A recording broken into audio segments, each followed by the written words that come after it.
আমরা যারা বুকের ভেতর নবী প্রেম লালন করি, সত্যিকার অর্থেই ভালোবাসি নবীকে, তাদের আজন্ম সাধ, আহা একবারের জন্য হলেও যদি দেখতে পেতাম প্রিয় নবীকে। কত প্রশ্ন, কত কৌতূহল আমাদের বুকের ভেতর। কেমন ছিল নবীজির দৈহিক গঠন, কেমন ছিল তার গায়ের রং, চোখের মনি ও হাত পা, তিনি কি মোটা ছিলেন নাকি চিকন, বেটে ছিলেন নাকি লম্বা, ফর্সা নাকি শ্যামলা,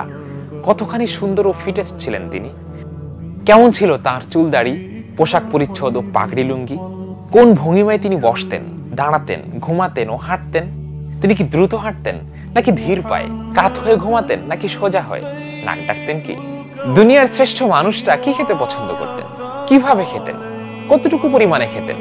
দিনে কয় বেলা খেতেন, পানীয়ের মধ্যে তিনি কোনটা ভালোবাসতেন, কেমন করে তিনি কথা বলতেন, হাসতেন ও কাঁদতেন,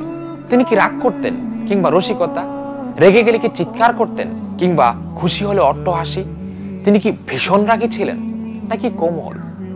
যে মানুষটিকে ভালোবাসতে ও অনুকরণ করতে নির্দেশ দিয়েছেন স্বয়ং রব্বুল আলামিন, সে মানুষটিকে পূর্ণাঙ্গ রূপে না জানা কি আমাদের জন্য অপরাধ নয়? সর্বকালের সর্বশ্রেষ্ঠ এই মহামানবকে নিয়ে পৃথিবীব্যাপী রচিত হয়েছে এবং প্রতিনিয়ত হচ্ছে অসংখ্য অগণিত বই। সেসব বই থেকে আপনার পছন্দের যে কোনো সিরাত বই অর্ডার করতে আজই ভিজিট করুন রকমারি.com।